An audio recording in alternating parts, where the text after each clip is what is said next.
Good morning Chhattisgarh. मैं हूं आपके साथ योगिता वाजपेयी। इस बुलेटिन में छत्तीसगढ़ की हर खबर का दिखाएंगे अपडेट, लेकिन उससे पहले नजर हेडलाइंस पर। पीएम मोदी आज स्पीकर के उम्मीदवार का रखेंगे प्रस्ताव। 12 बजे तक देना होगा नाम। सहमति नहीं बनी तो पहली बार आएगी चुनाव की नौबत। आज इमरजेंसी का 50वीं वर्षगांठ। पूरे देश भर में आपातकाल का काला दिवस मनाएगी बीजेपी। छत्तीसगढ़ में भी होंगे आयोजन।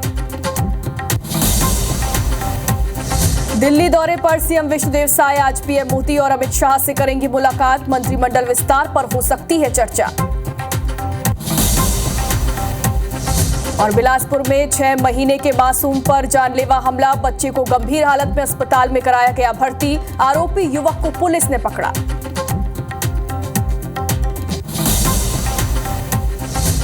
छत्तीसगढ़ में कल से मानसून पकड़ेगा रफ्तार। प्रदेश भर में भारी बारिश की संभावना। आज शाम को हो सकती है हल्की बारिश।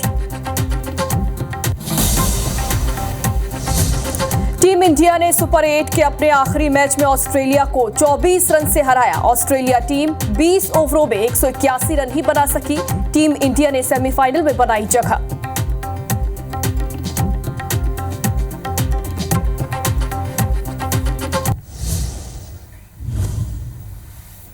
प्रायोजक हैं राजयोग पेंट। खुशियां आपकी, रंग हमारे।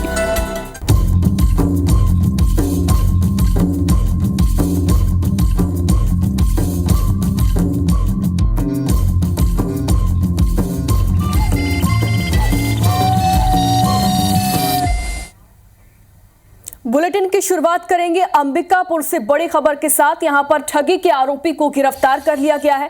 ठगी करने वाले गिरोह का जो सदस्य है उसे गिरफ्तार किया गया। एटीएम कार्ड बदलकर ये लोग ठगी करते थे और 1 लाख रुपए की ठगी की गई थी। बिलासपुर चौक के एटीएम में ठगी की गई। पूरी वारदात को अंजाम दिया गया। पुलिस ने आरोपी को हरियाणा से गिरफ्तार कर लिया है। देश भर में घूम घूम कर ये गिरोह जो है वो ठगी की वारदातों को अंजाम देता था। मणिपुर पुलिस और साइबर सेल ने संयुक्त रूप से इस पूरी कार्रवाई को अंजाम दिया है। अंबिकापुर से ये खबर आपको दिखा रहे हैं। देखिए तस्वीरों में ठगी का जो आरोपी है वो पुलिस की गिरफ्त में नजर आ रहा है, जो कि एटीएम कार्ड बदलकर ठगी करता था। 1 लाख रुपए की इसने ठगी की थी। बिलासपुर चौक के एटीएम में ठगी की घटना को अंजाम दिया गया। फिलहाल पुलिस ने आरोपी को हरियाणा से गिरफ्तार कर लिया है। ये जो गिरोह है वो देश भर में घूम घूम कर ठगी की वारदातों को अंजाम देता है, लेकिन आखिरकार पुलिस ने एक आरोपी को गिरफ्तार कर लिया है। मणिपुर पुलिस और साइबर सेल ने संयुक्त रूप से इस पूरी कार्रवाई को अंजाम दिया।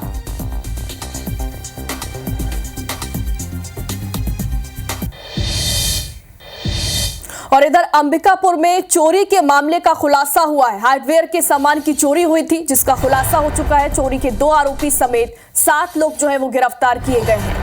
आरोपियों में एक नाबालिग भी शामिल बताया जा रहा है। कम दाम में हार्डवेयर खरीदने वाले को भी गिरफ्तार कर लिया गया है। गांधीनगर पुलिस ने ये पूरी कार्रवाई की है। तस्वीरें भी सामने आई हैं। अंबिकापुर से खबर आपको दिखा रहे हैं। चोरी के मामले का खुलासा हुआ है। बताया गया कि हार्डवेयर के सामान की चोरी हुई थी। चोरी के 2 आरोपी और इसके साथ ही साथ 7 लोग जो हैं वो गिरफ्तार कर लिए गए हैं। आरोपियों में एक नाबालिग भी शामिल है। जो कम दाम में हार्डवेयर जिस व्यक्ति ने खरीदा था उसे भी गिरफ्तार कर लिया गया है। गांधीनगर पुलिस ने ये पूरी कार्रवाई की।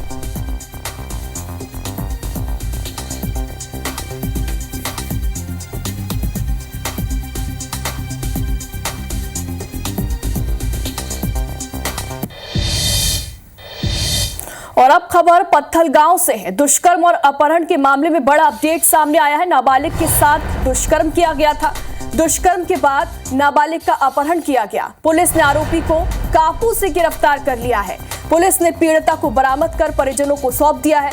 बागबाहरा थाना क्षेत्र का ये पूरा मामला बताया जा रहा है। पुलिस ने कार्रवाई की है। दुष्कर्म के बाद नाबालिग का अपहरण किया गया था और अब जो आरोपी है वो पुलिस की गिरफ्त में है। पुलिस ने आरोपी को कापू से गिरफ्तार किया है और वहीं पीड़िता को भी बरामद कर परिजनों को सुरक्षित सौंप दिया गया।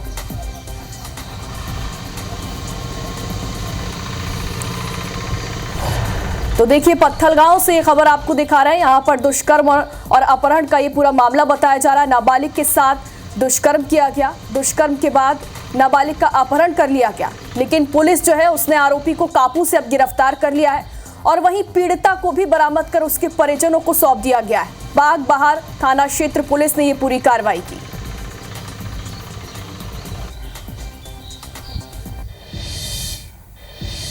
और अब बिलासपुर से एक दिल दहला देने वाली खबर सामने आई है। यहां पर 6 महीने के मासूम पर जानलेवा हमला किया गया।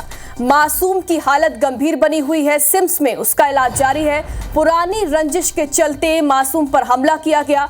बुजुर्ग की हत्या का बदला लेने मासूम पर हमला कर दिया गया। बताया जा रहा है कि टोनही के शक में बुजुर्ग महिला को बीते दिनों जिंदा जलाया था। पड़ोसियों ने इस वारदात को अंजाम दिया था, ये भी जानकारी सामने आई है। हत्या का बदला लेने पर मासूम पर हमला किया गया। पुलिस ने आरोपी युवक को फिलहाल हिरासत में ले लिया है। मस्तूरी थाना क्षेत्र के भदौरी गांव का ये पूरा मामला बताया जा रहा है।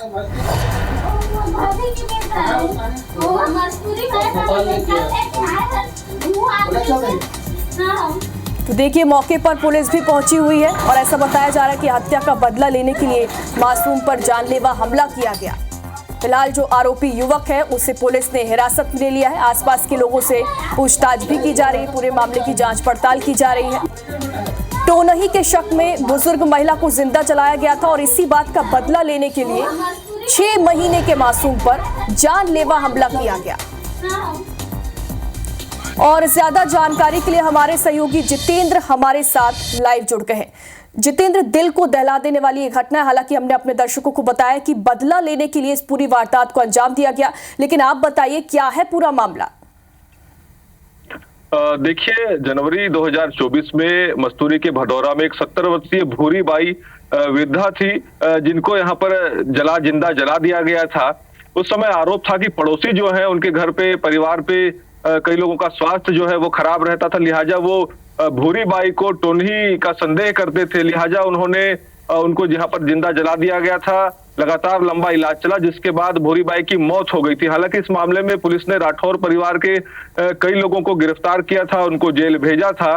बताया जा रहा है इसी पुरानी रंजिश का बदला लेने के लिए जो वृद्धा जिनकी मौत हुई थी, उन्हीं के परिवार का ये सदस्य है आरोपी, जिन्होंने राठौर परिवार के घर में एक मासूम 6 माह के मासूम पर यहाँ पर जानलेवा हमला किया है। बताया जा रहा है वो मासूम की मां पर हमला करना चाहता था, लेकिन इसी दौरान मासूम की मां किसी तरह से बचती है, तो वो जो वार है वो बच्चे को लगता है और बच्चा यहाँ पर गंभीर रूप से घायल हो जाता है। बताया जा रहा है 6 माह का मासूम जो है उसके सिर में यहाँ पर गंभीर चोट आई है, क्योंकि धारदार फरसा से यहाँ पर आरोपी ने हमला किया है। हालांकि घटना के बाद मासूम को गंभीर हालत में सिम्स में भर्ती कराया गया है। मासूम यहाँ पर सिम्स में भर्ती है। ये जरूर है कि आरोपी जो युवक है अमन रात्रि, जिसका नाम बताया जा रहा है, पुलिस ने उसको तत्काल हिरासत में ले लिया है। लेकिन एक गंभीर वारदात है, पुरानी रंजिश का बदला लेने के लिए जिस तरह से मासूम को यहाँ पर निशाना बनाया गया है, कहीं ना कहीं कई सवाल खड़े करता है। और उस समय भी, जिस समय ये मामला पहले सामने आया था, जब टोनही प्रताड़ना का मामला भी यहाँ पर पुलिस ने दर्ज किया था, आरोपी परिवार को यहाँ पर हिरासत में लेकर जेल में भेजा गया था।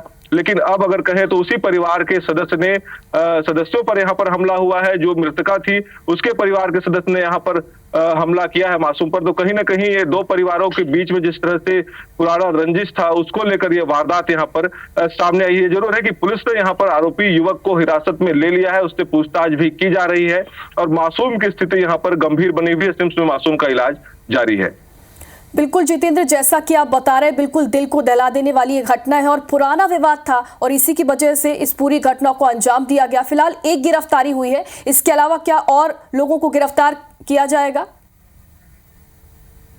देखिए, फिलहाल जो जानकारी सामने आई है, पूरे वारदात में एक जो युवक है अमन, वही शामिल यहाँ पर बताया जा रहा है। बताया जा रहा है कि पुरानी रंजिश का बदला लेने के लिए ही जो आरोपी है वो उनके घर पहुंचा हुआ था और इसी दौरान वो महिला पर यहाँ पर हमला करना चाह रहा था। लेकिन महिला जिस तरह से बचती है, उसके बाद वो वार जो है वो मासूम के सिर में लगता है। मासूम यहाँ पर गंभीर रूप से घायल हो जाता है। हालांकि अभी तक जो जानकारी है, पूरे वारदात में एक आरोपी शामिल है। संभवतः पुलिस इसमें पूछताछ कर रही है। जो पीड़ित परिवार है उनसे भी यहाँ पर पूछताछ की जाएगी। अगर दूसरे लोग भी इसमें शामिल होते हैं तो पुलिस उन पर भी यहाँ पर कार्रवाई कर सकती है। बिल्कुल, बहुत बहुत शुक्रिया जितेंद्र तमाम जानकारी के लिए।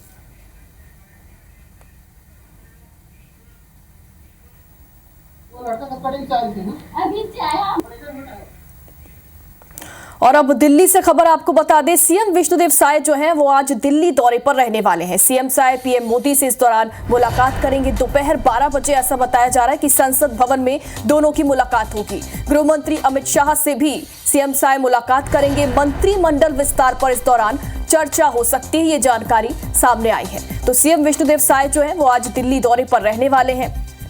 दोपहर 12 बजे ऐसा बताया जा रहा है कि संसद भवन में वो पीएम मोदी से मुलाकात करेंगे। गृह मंत्री अमित शाह से भी इस दौरान वो मुलाकात करेंगे और ऐसा बताया जा रहा है कि मंत्रिमंडल विस्तार को लेकर दोनों के ही बीच बातचीत हो सकती है। तो कई अहम मुद्दों पर बातचीत की जाएगी। सीएम विष्णुदेव साय दिल्ली दौरे पर रहेंगे तो पीएम मोदी से तो मुलाकात करेंगे ही, साथ ही साथ गृह मंत्री अमित शाह से भी उनकी मुलाकात होगी। दोपहर 12 बजे का समय बताया जा रहा है जब मुलाकात होगी और मंत्रिमंडल विस्तार के साथ ही साथ कई अहम मुद्दों पर भी बातचीत हो सकती है। और इधर भाजपा मतदाताओं का अभिनंदन करने वाली है। 27 जून से 14 जुलाई तक कार्यक्रम होंगे। भाजपा महामंत्री संजय श्रीवास्तव समिति के संयोजक होंगे। बीजेपी नेता अशोक बजाज और भरत सिसोदिया सदस्य होंगे। उपकार चंद्रकार भी सदस्य बनाए गए हैं। हर विधानसभा में 2000 मतदाताओं का सम्मान किया जाएगा।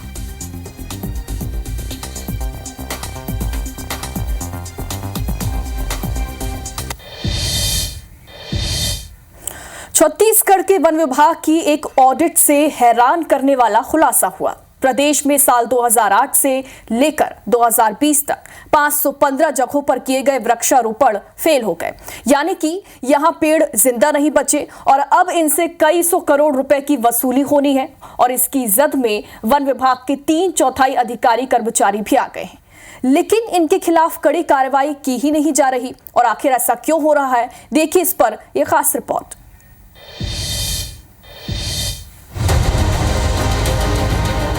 छत्तीसगढ़ में साल 2008 से लेकर 2019-20 तक प्रदेश में हुए वृक्षारोपण की विभागीय ऑडिट से हैरान करने वाला खुलासा हुआ है। छत्तीसगढ़ के प्रधान मुख्य वन संरक्षक कार्यालय की ऑडिट रिपोर्ट से पता चला है कि इस दौरान 515 जगहों पर हुए वृक्षारोपण पूरी तरह फेल हो गए।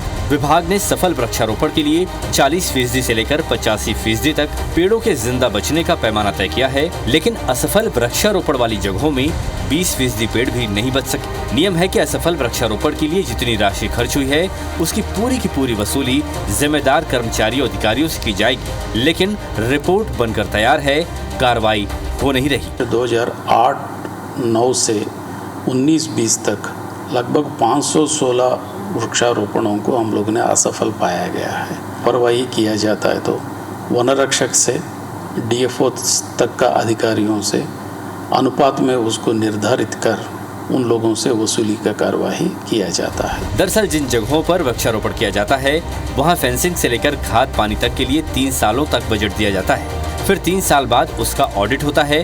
तय मापदंड से कम पेड़ जिंदा बचे तो उस पूरी जगह के वृक्षारोपण को असफल घोषित कर दिया जाता है। वहां जितनी राशि खर्च होती है उसकी पूरी वसूली सहायक वन संरक्षक से लेकर वन रक्षकों से करनी होती है।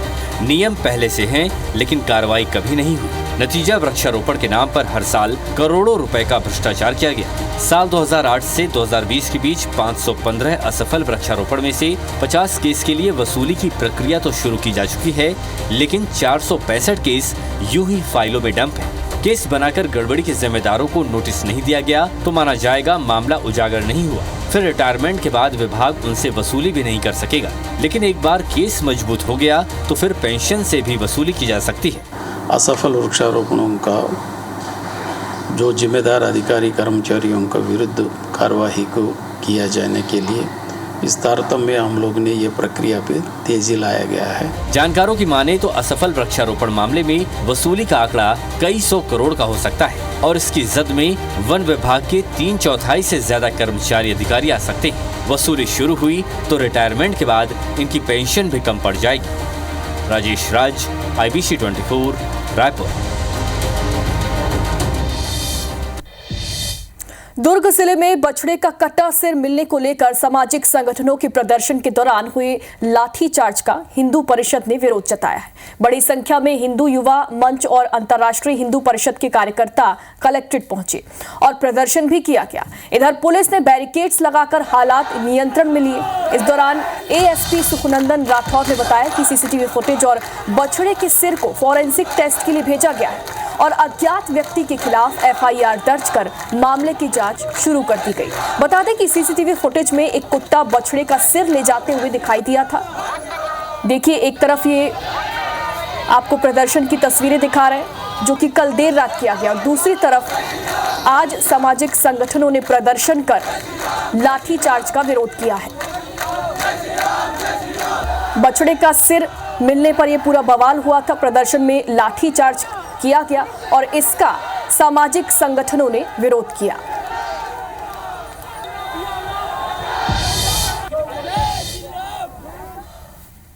फिजा को बिगाड़ने का प्रयास कुत्सित तत्वों द्वारा किया जा रहा है। और कल जब गाय के बछड़े का सिर मिला, उस बछड़े के सर को लेकर पुलिस ने भी बरामद नहीं किया, उसको बरामद हिंदू संगठन के लोगों ने किया। कल की घटना के विरोध में उन्होंने अपना ज्ञापन दिया है, उसमें जांच चाहते हैं, उस पर कड़ी कार्रवाई चाहते हैं। एसडीएम महोदय ने उनको आश्वस्त किया है कि जो भी विषय उनके समक्ष लाया गया है उस पर कड़ी कार्रवाई करेंगे।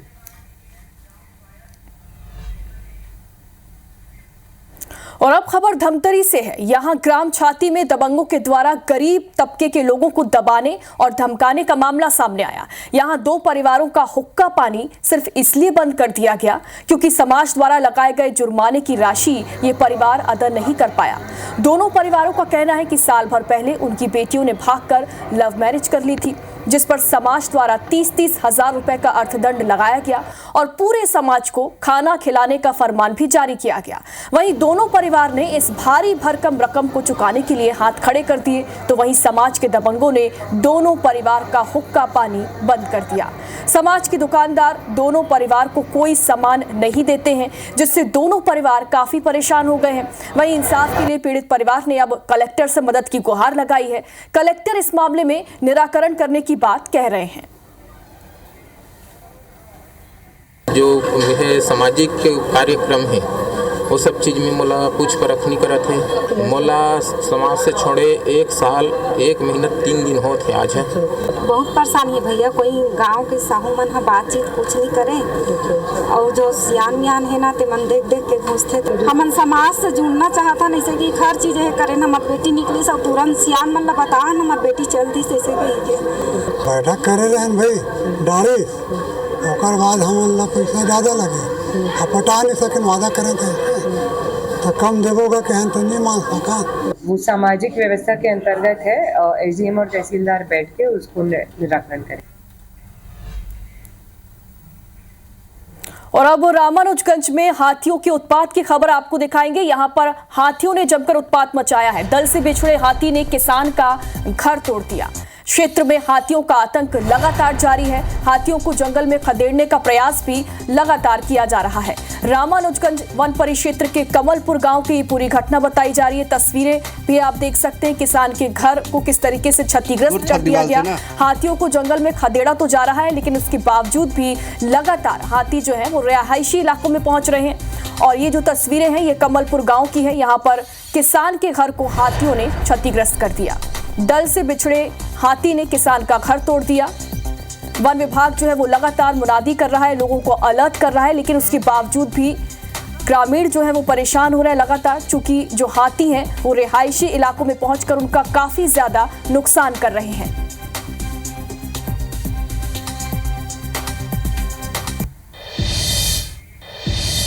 और अब छत्तीसगढ़ की मौसम का हाल भी आपको बता देते हैं। छत्तीसगढ़ में बारिश का अलर्ट जारी किया गया है। प्रदेश में कल से मानसून रफ्तार पकड़ने वाला है। भारी से अति भारी बारिश की संभावना जताई गई है। प्रदेश में अभी मानसून की जो रफ्तार है वो धीमी पड़ गई है। अभी सिर्फ बस्तर में ही सक्रिय है मानसून, राजधानी में भी, लेकिन इसका थोड़ा थोड़ा असर दिखाई देगा। आसमान में बादल छाए रहेंगे और मौसम जो है वो सुहावना नजर आएगा। थोड़ा बहुत तापमान जो है वो उसमें गिरावट देखी जाएगी। और अभी सिर्फ बस्तर में ही मानसून सक्रिय है, लेकिन छत्तीसगढ़ में भी, रायपुर में आपको बता दें, छत्तीसगढ़ के रायपुर में आसमान में बादल छाए रहेंगे।